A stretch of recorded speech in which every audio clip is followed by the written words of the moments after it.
3, 2, 1. We are. This is 2OF Entertainment. Well, here we go. It's the man that promises you nothing and delivers. It's the veritable man motor mouth. It's Road Woods who feels the need to call himself Rob Vega. It somehow makes him feel important. Anyway, do have a listen and try not to throw up.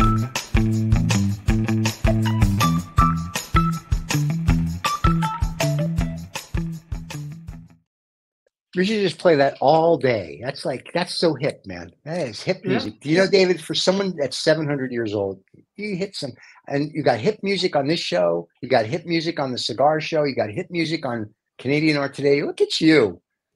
Yeah, well, it's music was always my passion. Okay, there you go. So and I'm very envious of Mr. Vega who gets to play music on his shows on the radio and every day.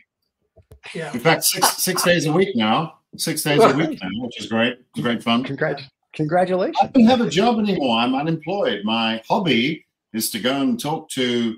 What was the last? I think we're up to about 700,000 listeners. Wow. Nice. And we're growing. We are the. Yeah. Go ahead. And you have 700,000 listeners, and of course, 600,000 of them have come from us, and you're welcome. Oh, okay, no doubt, no doubt, exactly. And they've all moved to this sunny part of the world.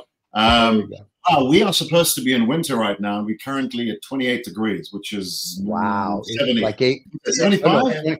No, 28. You're in the 80s. Yeah, yeah. And we're in May. And we're in May. This is our winter. This is supposed to be winter. Tell me about it. You're 86 Fahrenheit. At 28 Celsius, you're 86. We honestly, guys, since October, it's probably been 5 days since October, 5 max 10 days that it hasn't rained. So we haven't had. It's been wet. We've had the opposite. You son of a! You've taken all our rain. We've had no rain. We probably had 5 days of rain. Oh wow. Okay, it's 6. Yeah, and so Dubai is having biblical floods. And I talked to a friend there this morning, and apparently they're building an ark. So there you go. Yeah, well, that's all right. I can settle on mine. I've nearly finished mine. So or learning to swim, or learning to swim is a good thing. Here's what's really funny about Dubai. Isn't that something very strange? Because they've been seeding all those clouds. I heard someone talk about that, and they said, "Yeah, I mean they've been doing it, sure." It doesn't cause that. That's correct. That's a wind machine. That is. There is a patent, or there are patents if you look them up for wind machines or for weather machines that can cause tornadoes and hurricanes and whatever. On April 15th, when I was actually supposed to be there when they had this little weather thing, they literally had like Category 5 winds for a hurricane. That's 150-mile-an-hour winds just tearing things apart. Somebody we know, I was talking to them. They said their whole apartment was flooded. The elevator didn't work. I mean, but the government's paying for it all. Like if you submit your claim and it's legit, they pay for it, which is wonderful. But I'm like, there's someone's got some wacky invention out there. That's not just climate change. And they're trying to say, hey, this is fun. Let's just play with the weather. And they're like, I'm waiting for snow. Yeah, I don't think it's an Illuminati thing, but I mean, it could. What do I know? It could be. I know nothing. So yeah. Just so you know, right here. Maybe the Illuminati are a bit pissed off that was Dubai. What is Dubai do? That have got too much money. And there's a power shift. I thought they didn't have money. Have you seen the airport parking lot? There's just Ferraris and Lamborghinis as they take off. It's the poor. It's the poor people parking lot. Here's what's really funny in Dubai: the Lamborghini Urus, which is their SUV. The driver, as we were driving to meetings, we would see a lot of them. And he looked at me without he was serious. He goes, "That's the Toyota of Dubai." And he's just like, no big deal. 200,000 pound vehicle. That's the Toyota of Dubai. So what is the Lamborghini then of Dubai? What would that be? If that's the Toyota? That would be like limited edition Ferraris, your Bugattis, the P1 McLaren, things along that, the Perfinis. Yeah, Those are like whatever. And then you see lots of Rolls Royces. So it's a case of, it's like Lionel Messi's $30 million Ferrari, and you go, why would you need a $30 million car? Does $1 million car not do it for you? Is there a point at which money actually starts to impact on your psyche?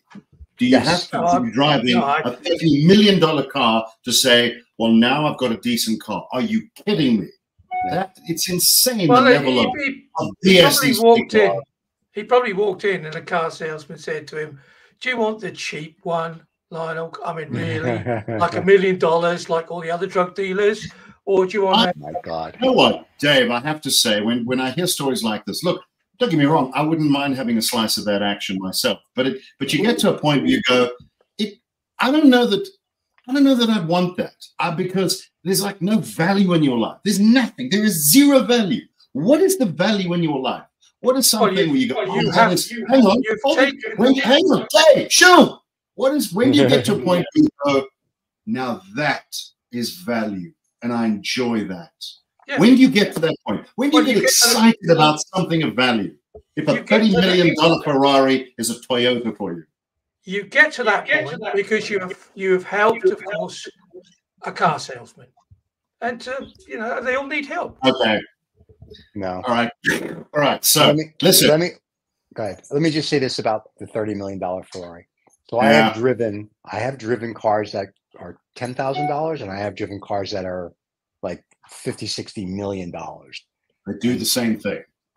Thank you. At the end of the day, you turn the key or you push a button, depending on the car, or you crank it, and it'll get from point A to point B. Can I say this? Before I stir the pot, I just want to say, I remember a quote, I think it was Howard Hughes. They once said to him, what is it like to be a billionaire? And this was way back in the day when it was almost like he was a trillionaire, relative to today. Right. And he said, quite frankly, you don't see all those billions, but what you feel is you are aware of the fact you have no debt, and you've got about $200,000 lying around in cash. That's pretty much it. That's what it feels like. So you are free of the stuff that you and I have to worry about, which I think is cool. But a $30 million Ferrari, I don't know. What you can't drive it. You can. The problem with supercars, I can't. I'm afraid to drive. I would myself to drive that car around town. Did he buy it or did he lease it? No, he bought it. They buy it. They don't lease those things. So there's a certain I know somebody that is leasing a Conan sack. It's about a $4 million car. I'm sorry. What did you say? A Conan sack? A Conan sack. It's a supercar. For people in the supercar community, it's something that Conan O'Brien had. Never mind. Sorry. Yeah. So a Conan sack. So he's leasing that for like $36,000 a month, and at the end of it, he can buy it. It's very nice. But my joke with my friends who have these cars, and some of them have like the hangars full of them, and we'll go out in them. And my whole thing is every time we have to park. We can't park close to anything. We have to park. We need a car to drive us to our destination after we park. And if we go to a hotel, of course, they park it in the front. Or if we go to a restaurant, they park it in the front.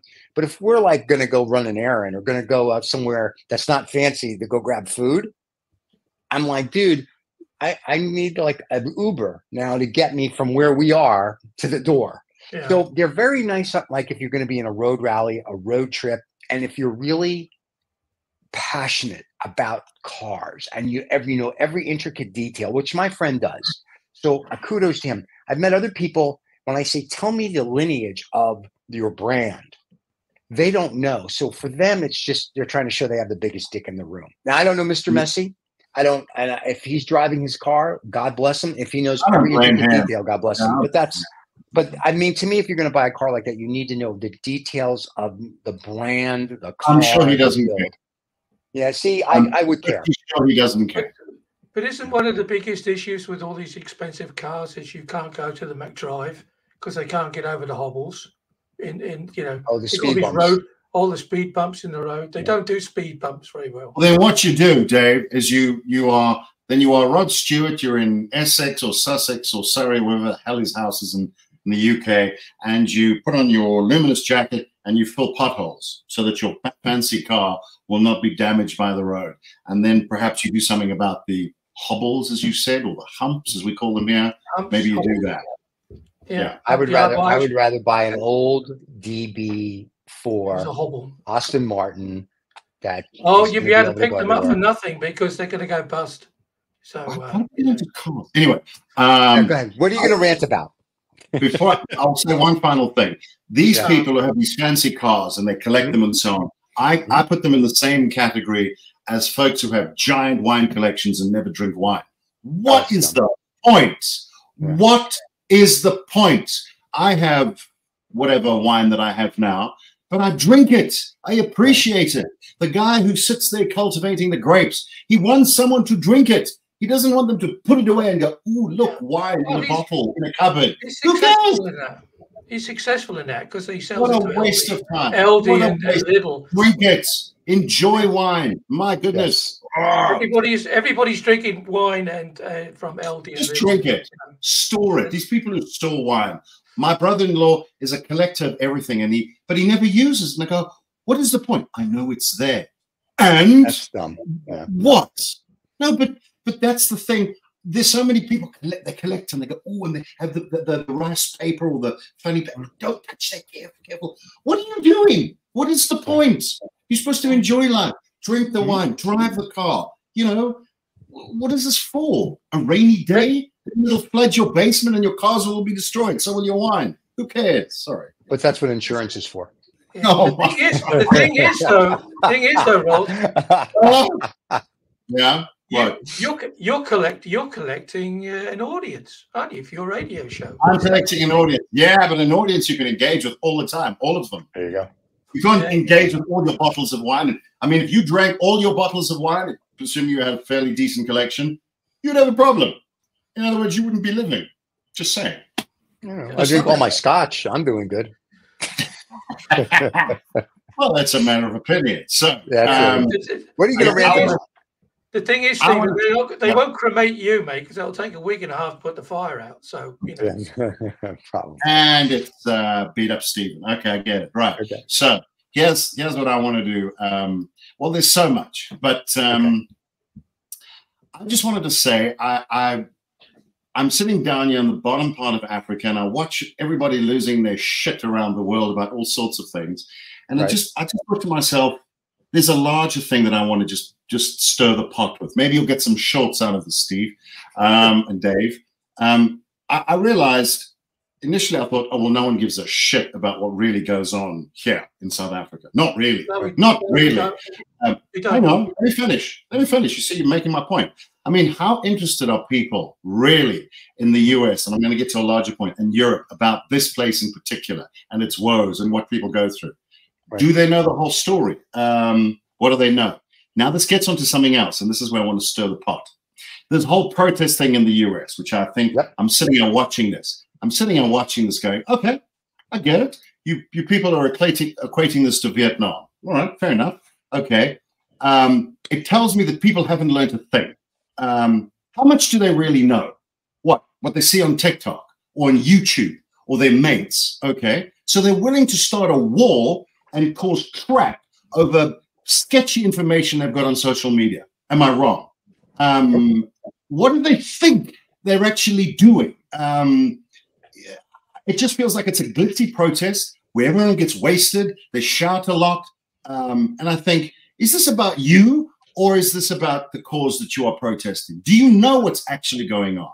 Now, what I want to say is you've got people around the world, not just Gaza or the Ukraine, people around the world dying right now. South Sudan, Myanmar, China, Nigeria, kids getting abducted from their classrooms.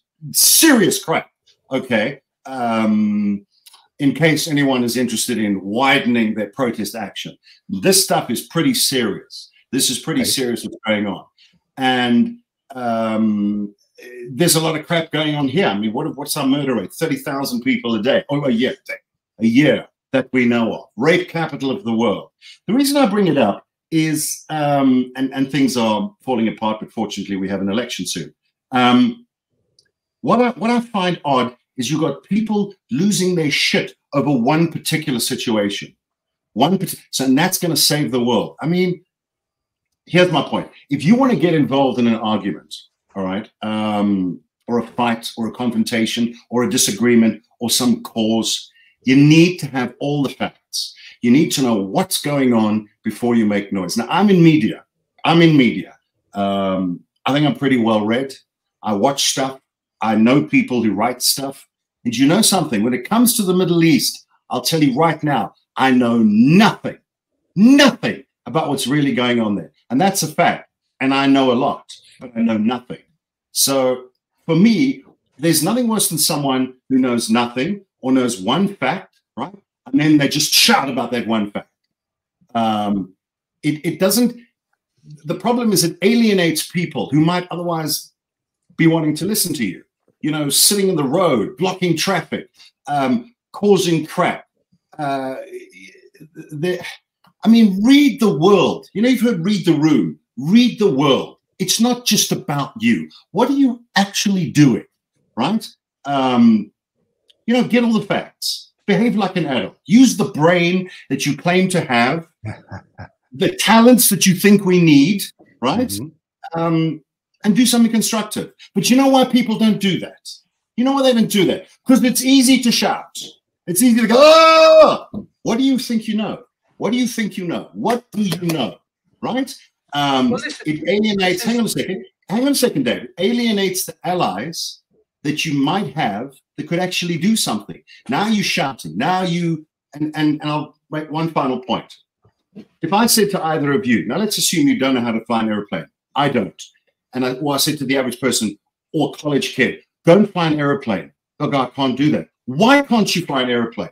Because I'm not trained. I don't have the information. I don't have the skills. Exactly. What would happen if you flew the airplane? You would crash and all the passengers would die because you don't know what you're doing. And it's the same thing with the situation. You don't know what you're getting into. I'm in media. I see a lot of stuff. I don't know what's going on there. I wouldn't pretend to know what's going on there. There are so many players. There's so many facts. There's so much emotion. There's so much history. But you come along, you burn something, and you think you've solved the problem. And all I can say is people are still dying. What do they reckon? 20, 30,000 people or whatever it is in Gaza or something a day? I don't know what the figure is. It's a lot of people are dying. You're not helping them. You're doing nothing. So if you want to help, go there. Get involved. Or just shut the hell up and try and do something constructive. That's all I'm saying. It's easy to make noise, and it's far more difficult to read calmly and do something useful, whatever that might be. Rant over. Yeah, but the thing about it is, right, is that the guy who's selling the Yasser Arafat scarves is making a killing, isn't he? Absolute fortune, because they're all wearing them. All the protesters. So what's Dave? How's this helping the women and children in Gaza, for instance? It's not. It's not. It's just. It's like merchandise for the protest. And I'm not taking a side.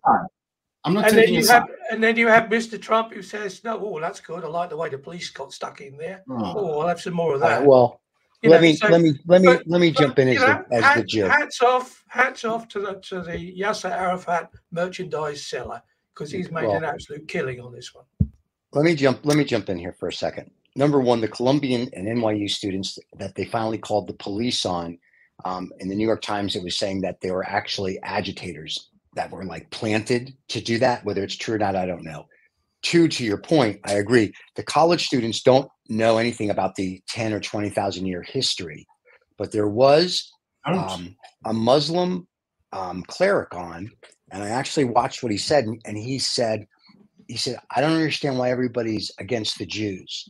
And I was like, this will be interesting. I thought I was going to, and he said, all the prophets that we look to and study and talk about were all Jewish. He said, the Jews have been there for thousands and thousands of years. And he said, and they became a state whenever. So he actually made a lot of good points. The other thing is that the Jewish territory, for all the morons at I guess it's USC or UCLA that's also protesting, that don't have a friggin' clue.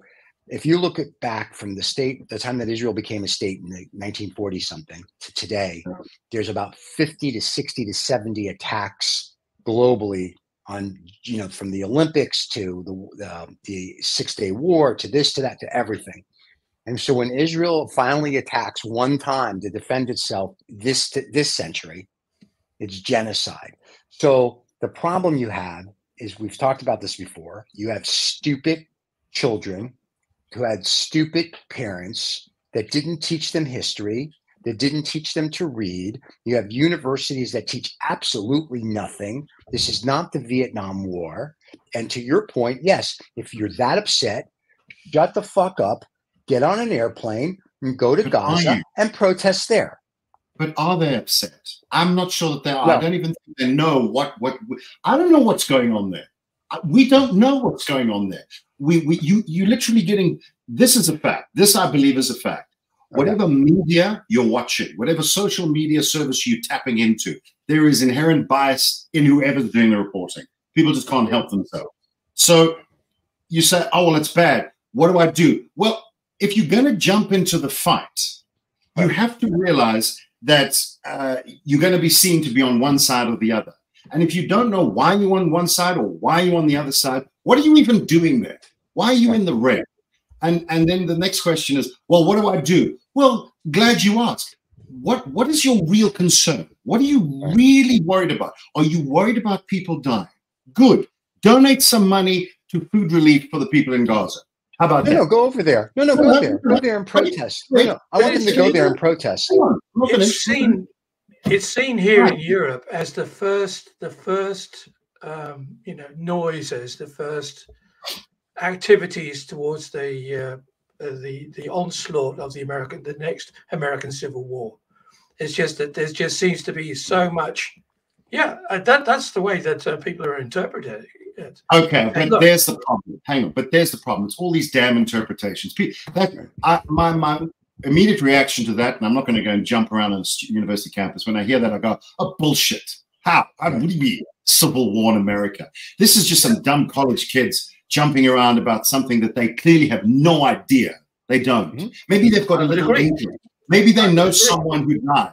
I know many people. I've got friends in Cape Town who've got family in Gaza who are crapping themselves. The one guy's got a whole family. They're living in a building somewhere in Rafah or whatever, 25 families, and anytime, bang, they could be gone. I mean, I don't even know what that must feel like. I think it's his cousin or something. And they're sitting here this every day. And then they're looking across and seeing all these kids protesting, going, what are you doing? What is this? What is this? How does this help? How does this help? Are we raising awareness? What are you raising awareness of? Your idiocy? I think that's why people are jumping to the conclusion that this is the start of a civil war, because it just doesn't make any sense to anybody. You know, you're looking at it, you think, well, why are all these college kids got the Yasser Arafat scarves on? You know, it's sort of protest merchandise. We had this during Vietnam in the 60s. They all wore shabby T-shirts and they all wore Fidel Castro and they all wanted to be part of the Homan what's his face? I can't remember his name. At the end of the day, there's no civil war. The civil war will come because of an election. The word civil war, that's a clickbait thing. People just want to cause crap. Yeah. I will say that, just to be clear, I'm talking about a minuscule percentage of people in the US. Minuscule. The broad, fortunately, and I have traveled, Steve's traveled, you've traveled, Dave. You go across America, I guarantee you, most Americans are going, oh, shut up and sit down. Shut up. They're not going to take up arms and kill each other because some kids are throwing their shit at a college campus in New York. Do me a favor. So anybody who thinks this borders on a civil war is just, they've gone from page 1 to page appendix. Relax. Right. That's bullshit. But what I'm trying to say is, if your concerns are noted, but if you are concerned about something, then do something helpful. You've got a family that's trapped inside of an apartment block in somewhere in Gaza. What are you going to do? Shouting on a campus in New York is going to do shit. It's not going to do anything. It's not going to suddenly make the US stop selling weapons. It's just not. It's just not. Okay. And they just want to be on Fox News, don't they? They just want to be on the TV. It's not going to help people. So if you're not helping people, then why the fuck are you doing it? What's this? Is this about you? Or is it about the people that literally are facing death every day? Which is it? And neither side, by the way, is innocent. This is just a shit show from start to finish. Let's just be clear on that. They are nobody is in my view is innocent. But then again, that's just my view. Wait, when you say my view, I don't live there. I don't know. When you say nobody's innocent, are you talking between the Gaza and the Israelis? Let me put it this way, Steve. Look, I'm not going to get onto who started what and so on and so on. But right now, everybody's throwing punches, or somebody threw a punch, and everybody's getting injured. What I'm saying is everybody has suffered losses. Everybody has done stupid shit. Everybody. It's not like one side is pure as the driven snow and the other side is all victims. That's not a fact. I don't know about that. This is where we may differ, because Israel's people have not died the on one. both sides. I People agree have with died that. on both sides. But Israel's So not that's the what I'm one saying. Israel didn't throw the first stone here. This was Hezbollah. Steve, I didn't say who started it. That's not what I said. I'm saying who started it. You asked me why. What is this no innocent thing? And I'm explaining to you the fight or the argument or the debate or the confrontation has got to the point where everybody's acting questionably. Right. I'm not saying you can question it and you can solve the question, but there is so much doubt. None of us really know what's going on. You get a bit of this and a bit of that. You get a page of a report or a glimpse of a thing. You don't know what's actually going on. I've seen reports from both sides. I watched a thing on one of the channels and they said reporters, if you're not from the area or the region, they're not allowing foreign reporters in. Is that accurate? Apparently it is. So we're not getting a foreign perspective of what's going on in there. So what are we relying on? Where's this information coming from? The point is, we don't know. That's the point. We don't know. So is it a good idea for us to cause crap? Or what's the word they use here? Cup, which is the same as shit. Is it good for us to cause shit or whatever nonsense and get involved in something about which we know nothing? We don't really know. We can have our opinions, but if you're going to fly an aeroplane, you need to know what's going on. Otherwise, you probably shouldn't get in the aeroplane and assume control, which is what you're doing if you are jumping around on a campus and losing your crap. What are you doing? What exactly are you protesting about? So here's what we'll do just for fun. So if you go to UCLA where they're protesting, Columbia University or NYU, and you're a student, you're a protester, and you have one of these Arafat scarves, and you want to come on this show, Vaguely True, with the three of us, you want to tell us why you're losing your shit, as Mr. Vega says, over this, we'd like to hear that. And just a note. Yeah. Please don't use talking points from some website. That's not going to help. Because I could easily sit here and Israel this and the Palestine this and whatever. Don't do that. That's not the same. You, Joe Soap, you, John Smith. Why is it important to you? Not from the crap that you pulled off the website or the bullet points you're reciting. Look, I got a friend who's a conspiracy theorist who thinks, and you know this, Steve, what the Jewish space lasers, you've heard about those. Oh my God, we have them. Yeah, sure. Exactly. Right. So, but what I'm saying is, if you sit down with him and you say, what is it? Who is the Illuminati? What are these conspiracy theories about? He literally will recite these 10 bullet points, which you can get on your average conspiracy site. So I'm saying don't do that. Right. A genuine human reason why what is important to, and you know, I've got no problem if someone wants to protest. That, just to be clear, you can protest anything you want. Absolutely. Peacefully. But if you're going to show up, know why you're there and understand what exactly the effect is you being there is going to have on the situation. If you believe it's going to help, great. How's it going to help? Explain what you think your government or your representative or your country or your situation or someone you know, they're going to go, oh, John's there, we better do this. And ask yourself realistically, do you think that's going to happen? Or would it be better if you did something constructive, raised some money, and actually sent it there? And sent it to the people that you want to help. Wouldn't that be more helpful? How do you get resources to those people if you're so worried about it? Then do that. Do that. Because that's going to help them. They are more, that'll help them, more tangible for them. I was quite positive about it. I saw a short clip from Fox News and he was interviewing this girl, and every time he reached to a point she couldn't answer, she just said, oh, false narrative. False narrative. Fake news. Yeah, you know. So, and you just think we've discussed this before, though. The problem we have today in America, and probably most of the world, is not whether just in you're a America, Stephen. Okay, it's everywhere. just in America. The university students America. are stupid because we don't teach them anything. They False get their narrative. news from TikTok, they get their news from Instagram, and to everybody's point, before I get up in the morning, so to speak, and start my day, I'm reading the journal, the Wall Street Journal for the idiots that don't know, the New York Times, the Financial Times, the Economist, and then I read local newspapers from the UAE, from Israel, and from Asia. So I have a good general knowledge of what's going on the planet, and I get a good general knowledge of how everybody's slanted. That may be considered to be privileged, Stephen, that you have. Really? It's privilege that I can go on the internet and do it? No. It's privilege that you read. That you can read. That's because your parents and its teachers but a lot of those newspapers Yeah. are behind paywalls, and so a lot of people can't afford to. You know what? That's not true. And here, no. Let me tell you, my friend, that's not true. No. That's not true. And here's why it's not true. I have friends whose kids go to universities, and you know what they tell me? Do you know when we go to such and such university that we can get, and they list Bloomberg, all these newspapers and all these magazines for free because they go to that university because they have a deal with them, and all they have to do is type in their university email address. And I say to them, so what are you reading? I read, but I don't read. So that's bullshit. They can get it. They choose not to because they want to be morons. So they're getting what they deserve. I'm all for freedom of speech, but if you're going to protest and you're going to be violent, then yes, UCLA, the LA Police Department, lock them up. New York, lock them up. Don't care. So you're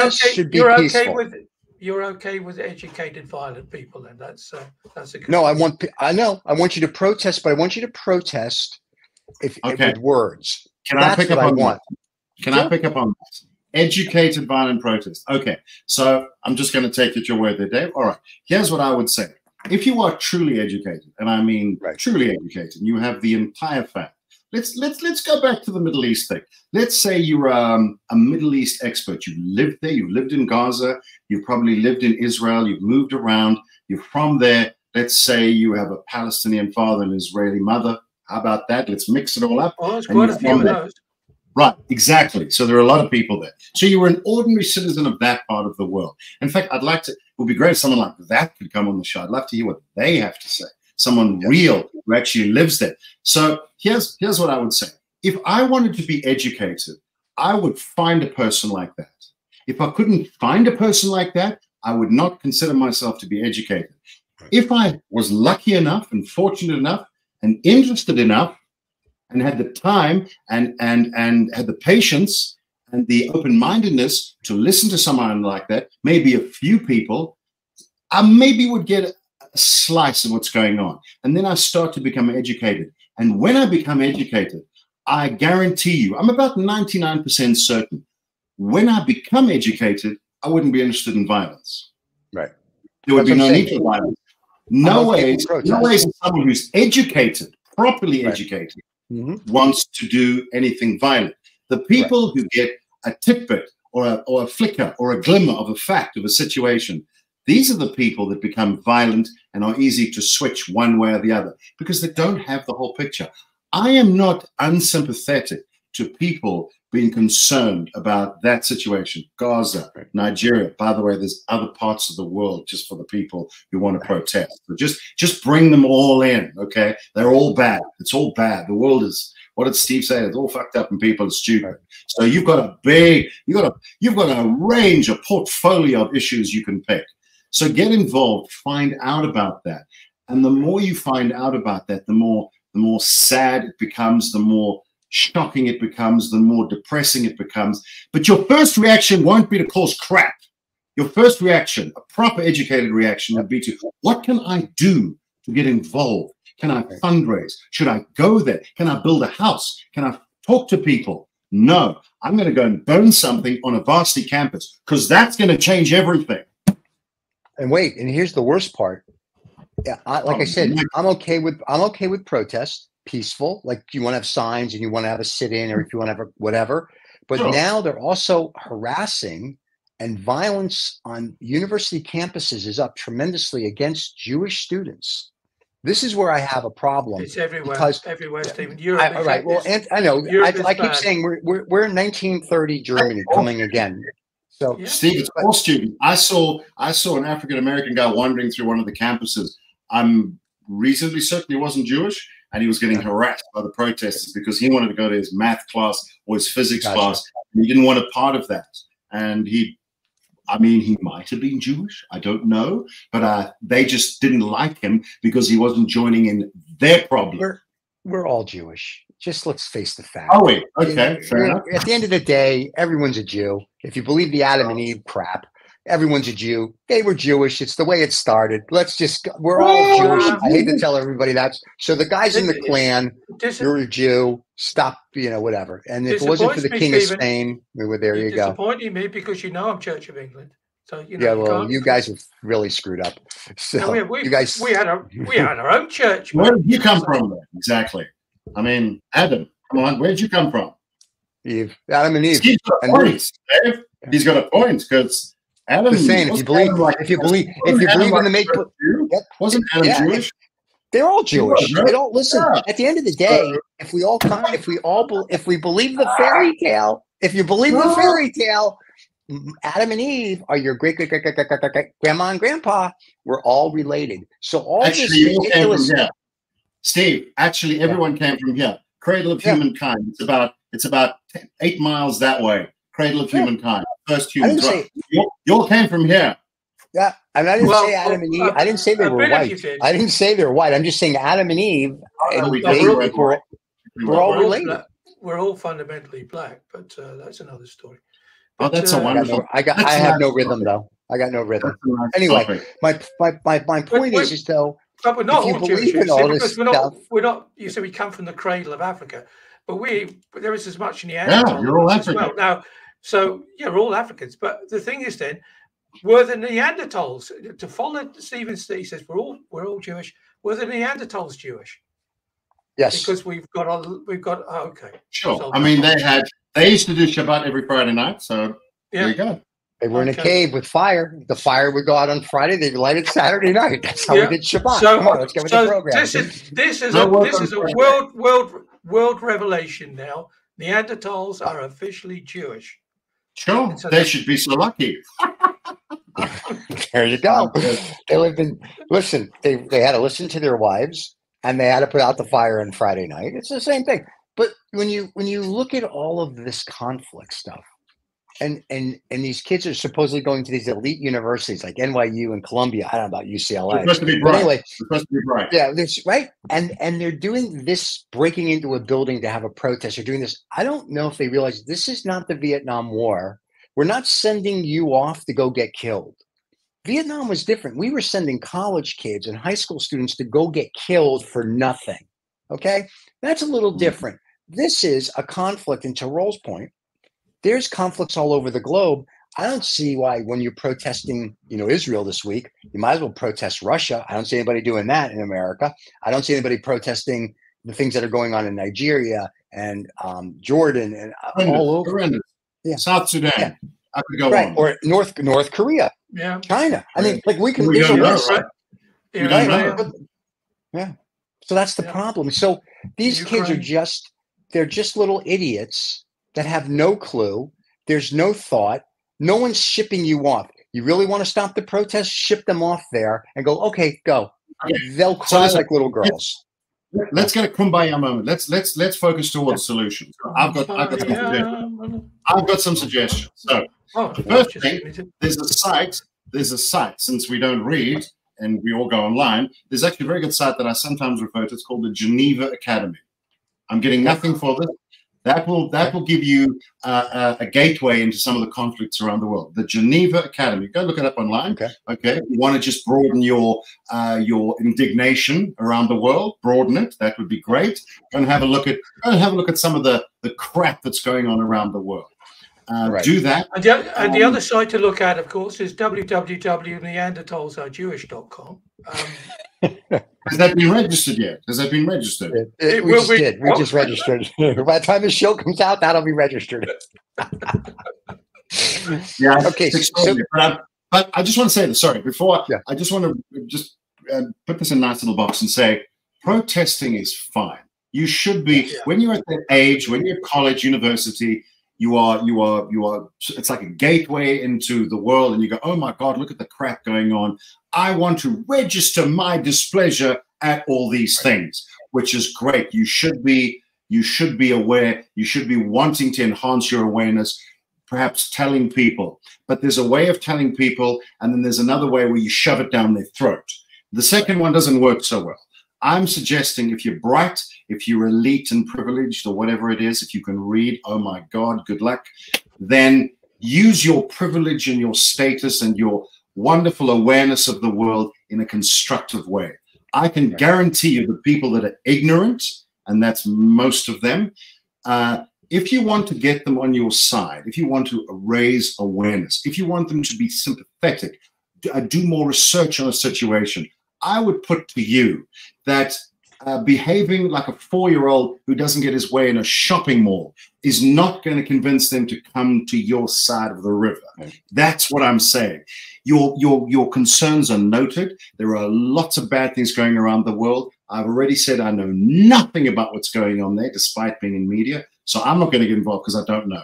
Do I do something there? Yes, there's actually something I do. I try and do what we're doing now, and I talk to people, and there's a bit of money that flows to people that might be able to do something, but it's tiny. But your little tiny contribution could help as well. But you have to ask yourself, if you're going to get upset over something, if you, for instance, let's make it local. If there's a man, a husband, and he's beating up his wife, all right? So there's two things you can do. You can stand outside his house and torch his car and burn his car and bang on his garden. And I guarantee you that's not going to change anything.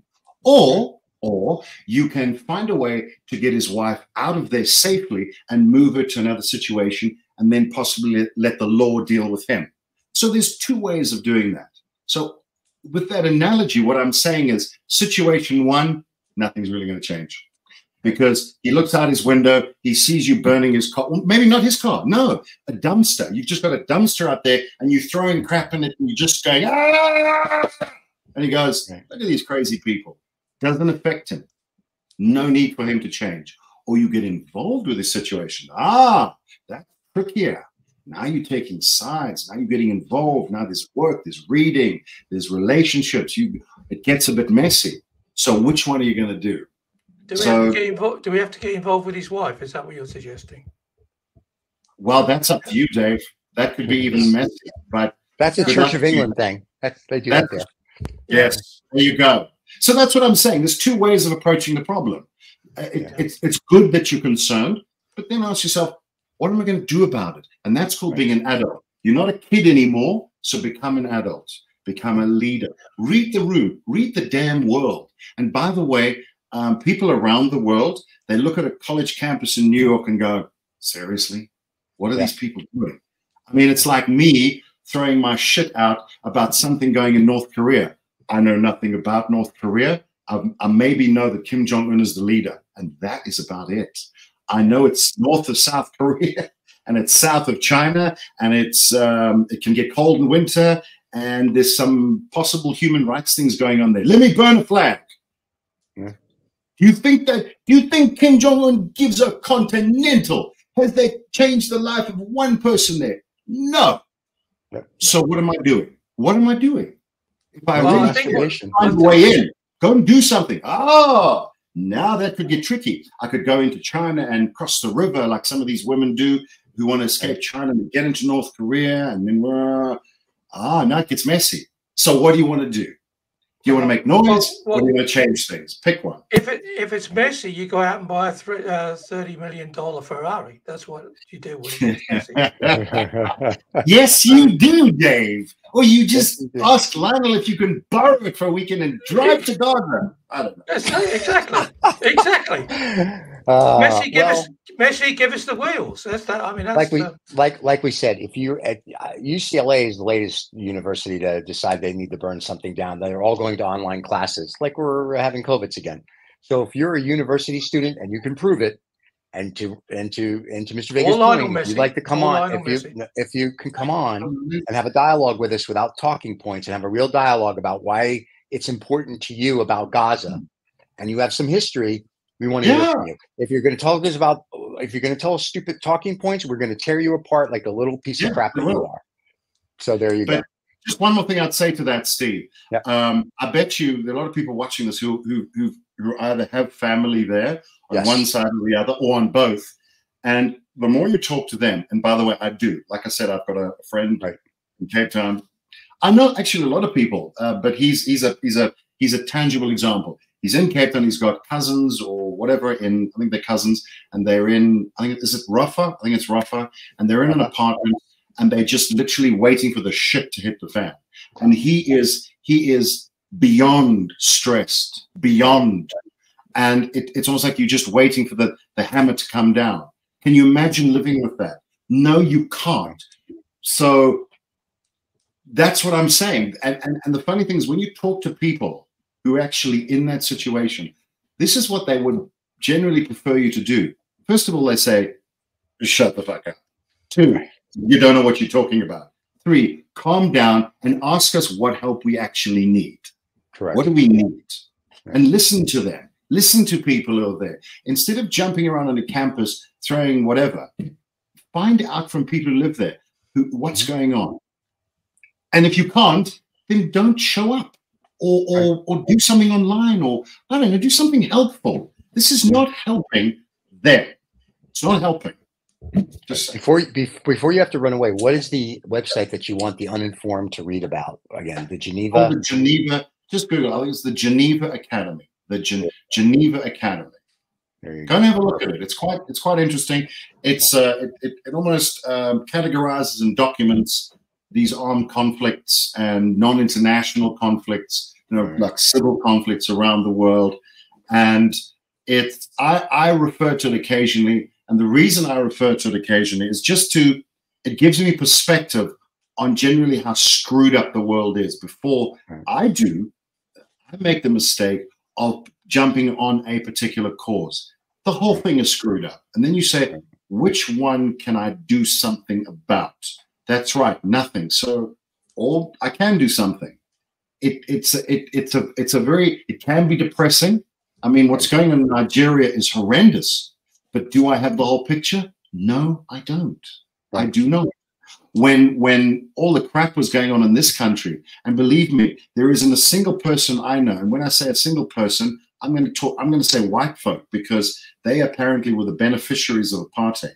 But growing up, there wasn't a single white person I knew that went, yeah, apartheid, that's a good idea. No one thought that, because we had mates of color, and we thought, well, they can't vote. They can't live in our areas. We can't marry them. It's bullshit. It's ridiculous. They can't get jobs. There's tons of things they can't do. It's inhumane. We went through that. We were here. We lived it. Boy, the opinions from around the world about what South Africa should do and what they should do were everywhere.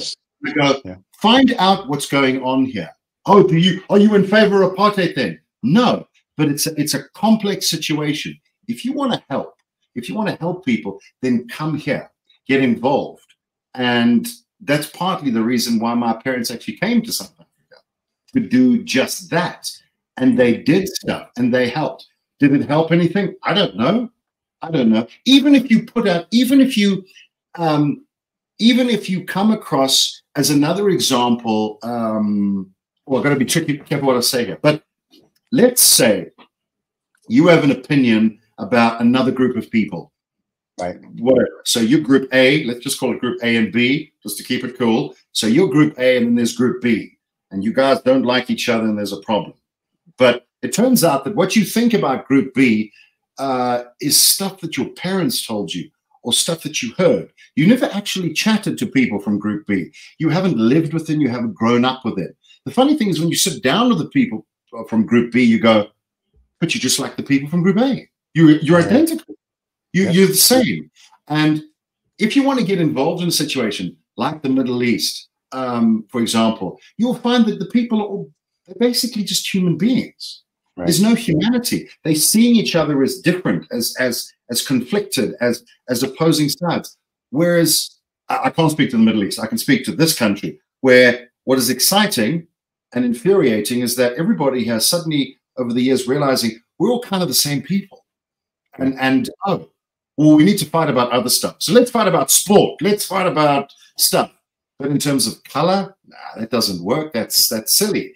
But how did we figure that out? We all started chatting, talking, sitting down, just eating together, just watching movies, growing up, moaning about the government, moaning about this.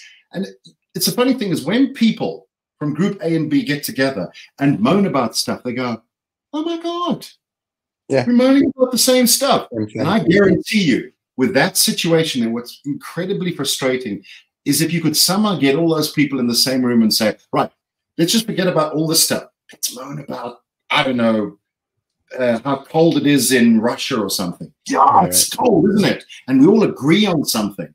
Or the Martians come and invade the Earth, and we go, we're all suddenly Earthlings. And then we go, the Martians, we hate them. And you suddenly realize, what the hell are we fighting about? Yeah, that's I agree. I'm saying. And with that, we have to end the show because you have to now go to a university protest, apparently. So there you go.